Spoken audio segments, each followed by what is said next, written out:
Halo, assalamualaikum warahmatullahi wabarakatuh, sobat-sobat semuanya. Saya ucapkan selamat datang di channel Calon Guru Official. Nah, pada video ini kita akan belajar bersama, yaitu materi bahasa Inggris ya.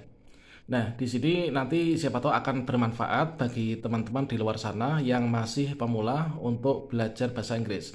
Nanti baik itu dari teman-teman pelajar SD, SMP maupun juga SMA.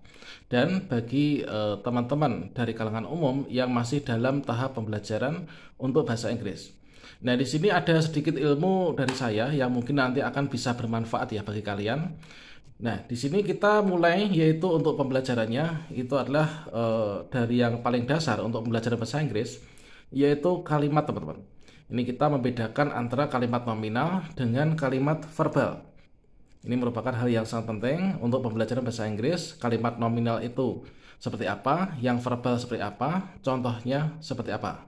Oke, di sini kita mulai dari kalimat verbal dulu ya. Nah, kalimat verbal itu kan berasal dari kata verb ya. Verb itu dengan lambang V itu adalah kata kerja. Di sini untuk perbedaannya antara kalimat verbal dan juga kalimat nominal. Kalau misalkan kalimat verbal ini kita tandai saja yaitu kita belajar di sini itu belajar dengan metode yang lebih sederhana dengan cara yang lebih mudah dimengerti. Nah, di sini kalimat verbal itu kalau saya mengartikan itu adalah yaitu kalimat yang menggunakan kata kerja. Nah, kalimat yang menggunakan kata kerja atau di sini ada V ya. Nah, V itu verb yaitu kata kerja. Kemudian kalau misalkan kita bandingkan sekalian ya, kalau kalimat nominal itu adalah kalimat yang tidak menggunakan kata kerja. Nah, ini bedanya ini. Perbedaan kalimat nominal dan kalimat verbal. Kalimat verbal adalah kalimat yang menggunakan kata kerja. Kalimat nominal adalah kalimat yang tidak menggunakan kata kerja. Nah, kalau misalkan kalimat nominal nggak menggunakan kata kerja, itu menggunakan apa? Nah, ini adalah menggunakan apa? Yaitu menggunakan yang namanya to be. To be itu adalah kata kerja bantu. Nah, ini teman-teman, ini bedanya. Kalimat verbal kalimat yang menggunakan kata kerja, kalimat nominal kalimat yang tidak menggunakan kata kerja.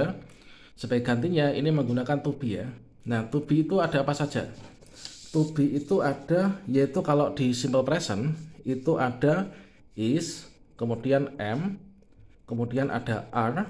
Kalau misalkan di simple past itu ada was, kemudian ada were, kemudian ada juga be, kemudian ada being, kemudian juga ada been.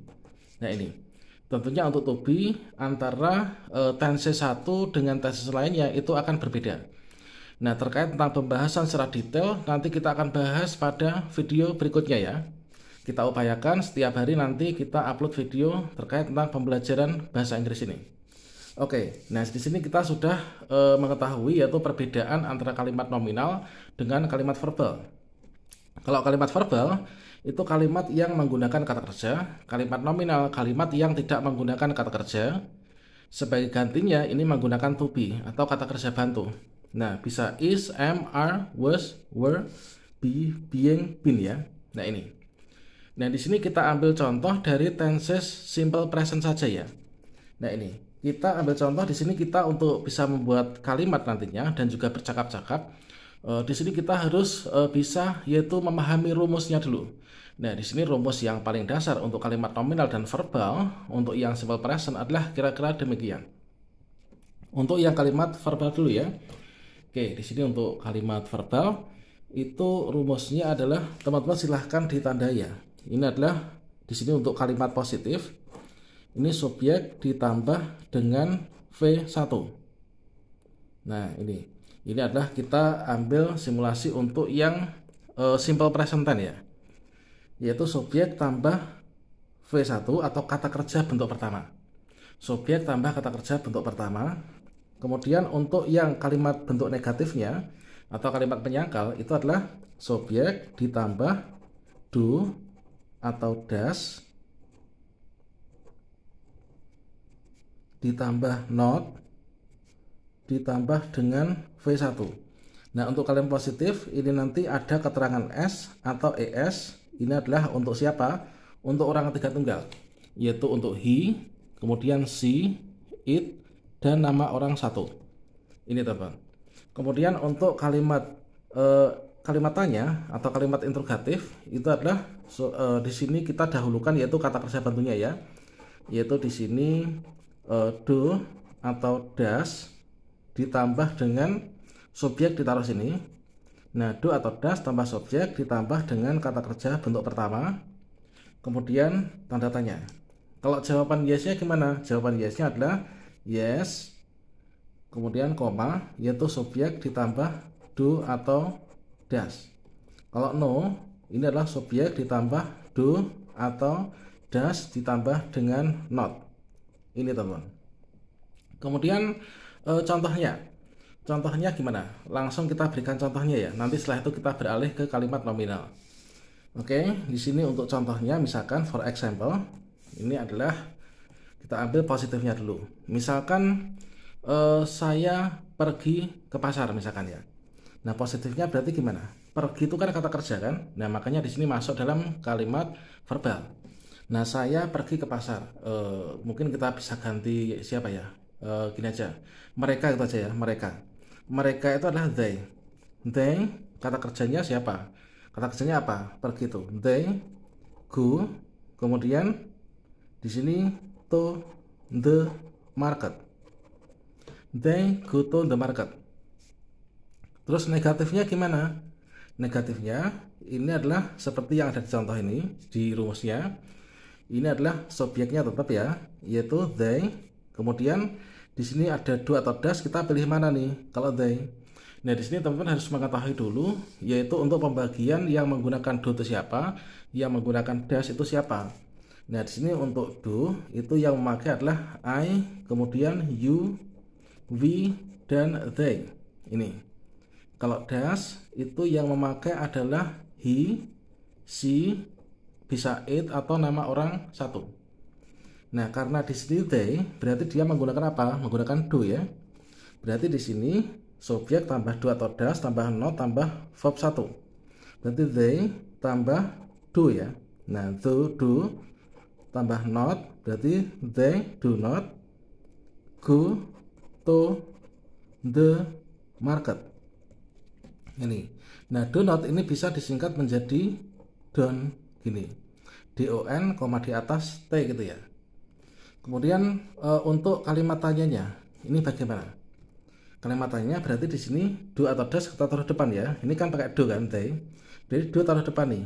Do, kemudian they go to the market tambah tanda tanya. Apakah mereka pergi ke pasar? Jawabannya kalau yes gimana? Yes. Nah, ini subjeknya dahulukan yaitu they do. Kalau no, they do not. Oke, gitu. Jadi they go to the market. Mereka pergi ke pasar. They do not go to the market. Mereka tidak pergi ke pasar. Atau they don't go to the market. Terus kalau kalimat tanyanya, do they go to the market? Jawabannya yes they do, no they do not. Ini nanti kalau misalkan subjeknya ini diganti orang ketiga tunggal atau he, she, it, maka nanti akan berganti menjadi does ya. Misalkan di sini kita ganti she misalkan. Misalkan she jadi apa? Jadi goes ya. Nah, go ini menjadi goes gitu ya tulisannya. They goes to the market. Negatifnya she goes to the market. Negatifnya she does not go to the market. Kemudian yang kalimat tanyanya does she go to the market gitu. Terus yes she does, no she does not. Nah, ini contoh untuk kalimat verbal yaitu dengan menggunakan kata kerja. Nah, sekarang kita beralih ke kalimat nominal. Nah, di sini kalimat nominal itu adalah rumusnya gimana? Rumus positifnya ini adalah subjek ditambah to be tambah bisa noun atau adjektif atau adverb. Nah, ini noun itu kata benda, adjektif kata sifat, adverb kata keterangan. Terus bentuk negatifnya gimana? Subjek ditambah to be ditambah not ditambah dengan noun atau adjektif, bisa juga adverb. Kemudian kalimatannya ini adalah di sini to be terdepan ya, yaitu to be tambah subjek tambah noun atau adjektif atau adverb tanda tanya. Ini adalah rumus dasarnya. Kalau yes gimana? Yes ini adalah subjek ditambah dengan to be. No subjek ditambah dengan to be tambah dengan not. Nah gini, kita ambil contoh, misalkan kita ambil ibu gitu aja ya, ibu. Misalkan di sini ibu kita ambil apa nih? Yaitu noun kata benda, adjektif atau adverb. Misalkan adalah di sini kita adverb adjektif aja ya, yaitu kata sifat. Misalkan gini contohnya. Misalkan di sini mother. Nah, mother to be-nya apa? Nah, untuk pembagian to be itu adalah seperti ini. Yaitu ada is, ini kita ambil contoh untuk yang simple present ya. Ada is, ada am, ada are. Am itu untuk I. Nah, are itu adalah untuk you, we, kemudian they. Is itu adalah untuk he, she, it, dan juga nama orang satu, tunggal gitu ya. Mother berarti dia menggunakan apa? Menggunakan is. Berarti di sini ibu cantik misalkan ya. Ibu cantik berarti mother, to be-nya apa? Is ya. Nah ini, she sama dengan she kan, jadi is. Berarti mother is beautiful. Mother is beautiful. Ibu cantik. Negatifnya berarti ibu tidak cantik. Itu gimana? Yaitu mother is to be ya. Setelah itu not beautiful. Kemudian kalimat tanyanya ini adalah to be terdepan ya, is terdepan, is, kemudian mother beautiful. Nah ini, ibu cantik, ibu tidak cantik, apakah ibu cantik? Nah kalau jawaban yes gimana? Kalau iya, nah yes. Nah mother ini kan dia nama orang ya. Di sini untuk jawaban ini wajib kita ganti dengan kata ganti. Nah berarti di sini mother itu sama dengan she kan? Yes, she is. Kalau no, she is not. Nah ini adalah contoh perbedaan kalimat verbal dan kalimat nominal teman-teman. Silahkan kalian screenshot untuk dijadikan bahan pembelajaran ketika nanti teman-teman lupa ya. Kemudian ini contoh sedikit karena kalau dijelaskan dari kalimat nominal dan verbal ini cukup banyak juga, apalagi kalau dibandingkan dengan contoh dari berbagai macam kata kerja, kemudian berbagai tenses, entah itu simple present tense, simple past tense, simple future tense, atau mungkin juga past future tense, dan lain sebagainya. Nah, bagi teman-teman yang mungkin belum paham atau ingin request dijelaskan materi tentang apa untuk bahasa Inggris, silahkan tinggalkan jejak di kolom komentar, dan silahkan kalian klik tombol subscribe-nya supaya nanti tidak ketinggalan materi pelajaran bahasa Inggris berikutnya. Demikian. Wassalamualaikum warahmatullahi wabarakatuh.